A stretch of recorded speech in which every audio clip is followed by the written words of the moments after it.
Sudáfrica prometió medio millón de turistas extra, Brasil prometió cientos de miles de empleos, Qatar prometió reposicionarse como el destino número uno de Oriente Medio. Yo quería saber si todo esto era cierto, así que descargué 60 años de datos del Banco Mundial para verificarlo.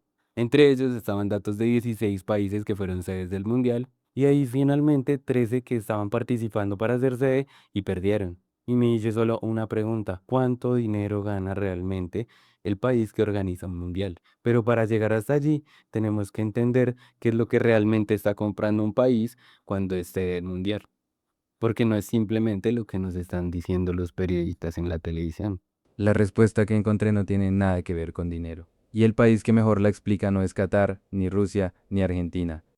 Es Colombia, el único país en la historia que ya tenía la sede ganada y la devolvió. Pero para no quedarme con la sospecha hice algo simple. En vez de mirar solamente los países que participaron en el Mundial, busqué a aquellos que compitieron por la sede y perdieron. 13 países. Si un país que gana la sede crece más que uno que la pierde, el mundial importa económicamente. Si crecen igual, el mundial es puro maquillaje sobre un ciclo económico que ya venía en marcha de todas formas. Y esto es lo primero que me hizo sospechar que algo no cuadraba. En los últimos 7 mundiales, con datos completos, un poco más de la mitad de los anfitriones mejoró su crecimiento después del torneo. Suena bien, ¿no? El problema es que entre los que perdieron la sede, casi 2 de cada 3 también mejoraron, sin gastar un solo dólar en estadios. La diferencia entre ganar y perder la sede en términos de PIB es prácticamente inexistente. Ahí empecé a mirar otra cosa. ¿Qué pasa con el gasto público cuando llega el mundial? Y el patrón es casi mecánico. La inversión en infraestructura se dispara en los 3 o 4 años previos al torneo, porque hay una fecha en el calendario que nadie puede mover y después cae en picada. En Brasil y Sudáfrica, mientras los estadios recibían miles de millones, el gasto en salud como porcentaje del PIB apenas se movió unas décimas después del torneo. Una mejora tan pequeña que probablemente habría pasado de todas formas. Entonces la pregunta se vuelve inevitable. Si no hay un retorno económico consistente y la infraestructura no se traduce en más inversión social, ¿qué explica que Qatar, Brasil, Rusia e incluso Argentina hayan estado dispuestos a gastar sumas que van desde cientos de millones de dólares hasta 220.000 millones de dólares? Encontré la respuesta cruzando un dato que nadie suele mirar. ¿Qué tan democrático era cada país el año en que organizó su mundial? Y aquí el patrón deja de ser difuso y se vuelve nítido. El tipo de régimen político de cada anfitrión predice mucho mejor qué ganó ese país que cualquier cifra de turismo o de PIB. Las democracias consolidadas usan el mundial para aprobar infraestructura que nunca pasaría un debate parlamentario normal. Así fue como Alemania justificó miles de millones en estadios y carreteras en 2006, vendiéndolo como un rebranding de país. Las democracias más jóvenes lo usan para repartir contratos entre su coalición política. Ahí está Brasil, que en unos minutos vamos a desmenuzar. Y las autocracias lo usan como cortina de humo o como certificado de legitimidad internacional. Rusia lo usó para anunciar, el mismo día de la inauguración de 2018, la reforma de pensiones más impopular de la era Putin. Y eso apenas es el aperitivo de lo que viene. 4 tipos de gobierno, 4 monedas distintas, la misma transacción de fondo, tiempo político comprado con un balón. Vamos a ver los casos. Caso 1, Argentina, 1978. El 24 de marzo de 1986, una junta militar encabezada por Jorge Rafael Videla derrocó al gobierno de Isabel Perón. Empezó ahí uno de los periodos más oscuros de la historia latinoamericana. Entre 10.000 y 30.000 personas desaparecidas. Argentina ya tenía la sede del Mundial 1978 desde 1966, mucho antes del golpe. Y esto es algo que me costó procesar cuando lo encontré. Para la Junta, esa coincidencia de calendario no fue un problema logístico, fue literalmente un golpe de suerte. Crearon una entidad estatal, el EAM 78, con presupuesto propio y poder casi ilimitado. El presupuesto inicial era de 70 millones de dólares, terminaron gastando hasta 700 millones, 10 veces más. Y una parte de ese dinero, 10 millones de dólares exactos, se fue en una campaña internacional diseñada con un objetivo explícito: contrarrestar las denuncias de derechos humanos que ya circulaban en la prensa extranjera. Contrataron agencias de relaciones públicas en Europa y Norteamérica. Enviaron periodistas argentinos al exterior con instrucciones de, textualmente, glorificar a Argentina. Invitaron a periodistas extranjeros a recorrer las ciudades sede bajo programas completamente controlados por el régimen. History.com lo resume así: la Junta buscaba proyectar la imagen de una Argentina moderna, estable y triunfante ante el resto del mundo, al tiempo que ocultaba sus crueldades. Pero el dato que me detuvo no es financiero, es geográfico. El Estadio Monumental, donde se jugó la final, está a menos de 2 kilómetros de la ESMA, uno de los principales centros de tortura y desaparición del régimen. Mientras Argentina goleaba a Holanda en la final, había gente encerrada ahí escuchando los rugidos del estadio. Graciela D'Aleo, que estuvo prisionera en la ESMA, lo resumió así años después: si ellos ganaban, nosotros perdíamos. Léanlo otra vez, no es una metáfora, es literal. Y está el partido contra Perú, que sigue siendo, casi 50 años después, uno de los resultados más cuestionados de la historia del fútbol. Argentina necesitaba ganar por 4 goles para pasar a la final por encima de Brasil. Ganó 6-0. Minutos antes, Videla entró al vestuario peruano con Henry Kissinger al lado. Hubo un supuesto soborno documentado por el historiador británico David Yallop en su libro de 1999, How They Stole the Game, Cómo se robaron el juego, donde sostiene que Videla le ordenó al contraalmirante Carlos Alberto Lacoste, a cargo de la organización del Mundial, arreglar el resultado con la dictadura peruana. 10 días después del Mundial, Argentina le dio a Perú un crédito que en la práctica era una donación. Kissinger dice que no recuerda nada de eso. Pero en 2018, dos exjugadores titulares de la selección peruana de 1978, José Velázquez y Germán Leguía, declararon públicamente que sí vieron entrar a Kissinger junto a Videla al vestuario minutos antes del partido. Lo que compró Argentina aquí fue tiempo. El régimen cayó en 1983, 5 años después, tras la derrota en las Malvinas. Pero en 1978, mientras el mundo miraba un estadio, la Junta compró al menos 5 años de tiempo. Y esa es para mí la parte que es más incómoda de este experimento. El cálculo desfuncionó. Caso 2, Brasil 2014. FIFA pide entre 8 y 10 ciudades para hacer sede del Mundial. Brasil propuso 12, incluyendo Manaos, ubicado en plena selva amazónica, donde ir a jugar fútbol profesional es incluso una tortura. Cuando vi esto por primera vez, pensé que era un error de planificación. Y no lo era. Cada estadio además era un contrato adicional, un empleo, una foto para el gobernador que el gobierno necesitaba mantener contento. Y los números de una sola empresa, Odebrecht, cuentan toda la historia sin que yo tenga que interpretar nada. Sus donaciones políticas pasaron de $90.000 en 2008 a 11.600.000 en 2012, 127 veces más, justo en el periodo en que se repartían los contratos. Odebrecht se quedó con 4 de los 2 estadios. Su propio CEO reconoció en declaraciones judiciales que el contrato del Maracaná se cerró de manera informal en una cena en su casa. El presupuesto inicial de los estadios era de $1.100 millones.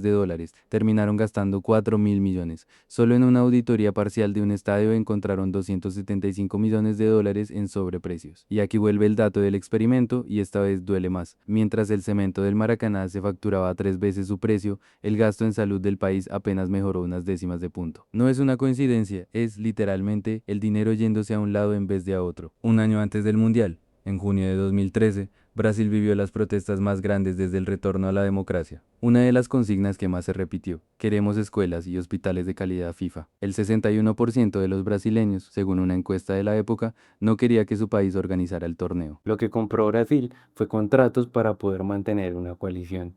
Pero hay algo casi poético en el peor sentido. En el mismo entramado de sobornos que hicieron posible, ese reparto fue investigado desde 2014, en pleno mundial, y terminó destruyendo al partido que lo organizó. El mundial de 2014 fue el pico de poder del lulismo y al mismo tiempo el principio del fin.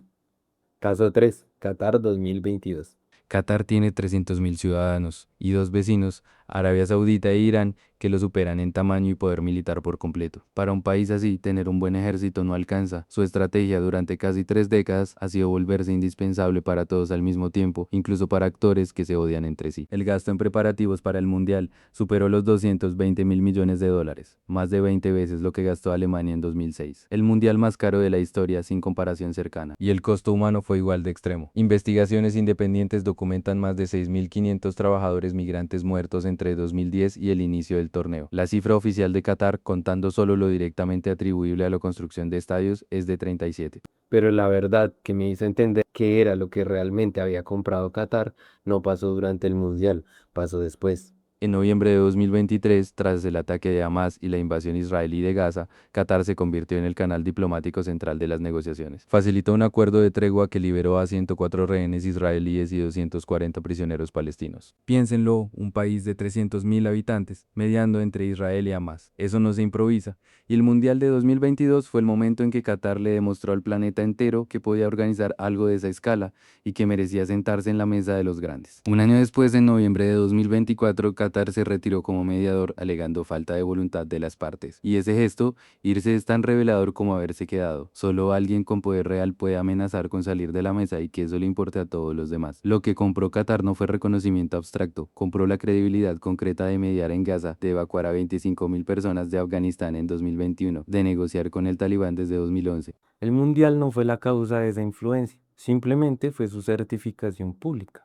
Antes de llegar a Colombia, y créeme que vale la pena esperar, porque es el caso que cambia todo lo que acabamos de ver. Dos casos más, rápido, simplemente porque el mecanismo se repite y vale la pena que ustedes lo tengan en el radar. Alemania 2006, antes del Mundial, según cifras recogidas en un análisis retrospectivo de Fair Observer, solo el 8% de los alemanes se declaraba abiertamente hincha de su propia selección. El peso del siglo XX todavía pesaba. El gobierno lanzó una campaña de $30 millones llamada Lando Videos. El apoyo a la selección se disparó al 95% y el país aprobó 5.000 millones de euros en infraestructura que ningún parlamento habría autorizado sin la excusa del Mundial. Lo que compró Alemania: el rebranding de nación más exitoso del siglo y el permiso político para gastar en infraestructura sin debate. Rusia 2018, el mismo día en que arrancó el Mundial en el estadio Luzhniki, el gobierno de Putin anunció la reforma de pensiones más impopular de su mandato: subir la edad de jubilación, algo que Putin había prometido públicamente en 2005 que nunca haría. Casi el 90% de los rusos se oponía. Lo que compró Rusia: 6 semanas de silencio mediático para colar una reforma que llevaba años esperando el momento exacto en que nadie estuviera mirando. Dos países, dos monedas distintas, la misma lógica de fondo, y ahora sí, el caso que le da sentido a todo lo anterior. Colombia es el único país en la historia del fútbol mundial que ganó la sede de un mundial y la devolvió. FIFA se la dio en 1974. El 25 de octubre de 1982, el presidente Belisario Betancur anunció que Colombia renunciaba. México se quedó con el torneo. Este caso no es una curiosidad aislada del final del video, es la pieza que, con la misma lógica del experimento, explican por qué los otros 6 países sí decidieron organizar el torneo. Porque Colombia dijo que no a algo que Argentina, Brasil y Qatar pagaron fortunas por conseguir. 3 razones al mismo tiempo: una crisis fiscal real, cayó el precio del café, quebró uno de los grupos financieros más grandes del país. Unas exigencias de FIFA que rozaban lo absurdo, incluían un decreto para legalizar la circulación irrestricta de divisas extranjeras, no una condición deportiva, sino una condición de soberanía. Y la razón que casi nadie menciona: en 1982 el cartel de Medellín estaba en plena expansión. 2 años después asesinarían al ministro de Justicia. 3 años después, el M-19 tomaría el Palacio de Justicia. ¿Cómo se garantiza la seguridad de un mundial en ese contexto? Y aquí está lo que realmente quiero que se quede con ustedes. Argentina, Qatar y Brasil tenían algo que mostrarle al mundo, pero también algo que esconder. Es la prueba de que el instrumento solo funciona, y el mundial fue el instrumento que les permitió comprar las dos cosas a la vez. Colombia en 1982 no tenía ni una cosa ni la otra. No tenía la estabilidad para sostener la propaganda. Primero, no tenía plata para financiar el espectáculo. Así pues, el cálculo simplemente se invirtió. Y un país, por primera vez en la historia del torneo, y no tenía cómo garantizar la seguridad. Y de todos los países que aparecen en este video, si hay algo real detrás de la señal. Esto no es una historia de fracaso. Colombia es el único que llegó a esa claridad. Dijo que no. Ya para finalizar el video, no les voy a repetir todo lo que ya les dije. Prefiero dejarles algo para que se queden pensando luego de que terminen de ver el video. En 2026, este mismo año, el Mundial se juega en Estados Unidos, México y Canadá. En 2030 lo organizan España, Portugal y Marruecos, con partidos de apertura en Uruguay, Argentina y Paraguay por el centenario del torneo. Y en 2034 el anfitrión único va a ser Arabia Saudita. Ya les mostré que compraron Argentina, Rusia, Qatar y Brasil. Ahora la pregunta me gustaría devolvérsela a ustedes. Arabia Saudita, un país que ya se encuentra gastando cantidades de dinero en construcción de estadios cercanos a lo que se ha gastado Qatar, ¿qué piensan ustedes que están comprando? El Mundial de Estados Unidos, un país que realmente ya es una superpotencia mundial, de hecho una de las más grandes del planeta. ¿Qué podría estar comprando? Y España, Portugal y Marruecos compartiendo una sede, sabiendo que son países con una historia totalmente diferente.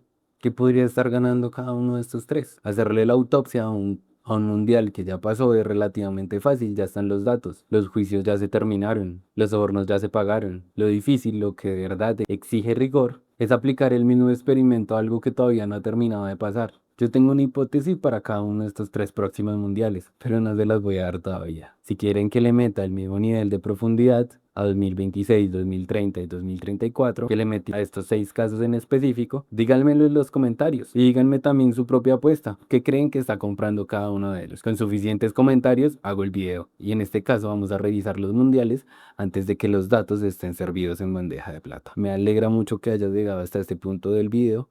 Si te gustó este contenido y quieres apoyarme, por favor, da un hermoso like y suscríbete.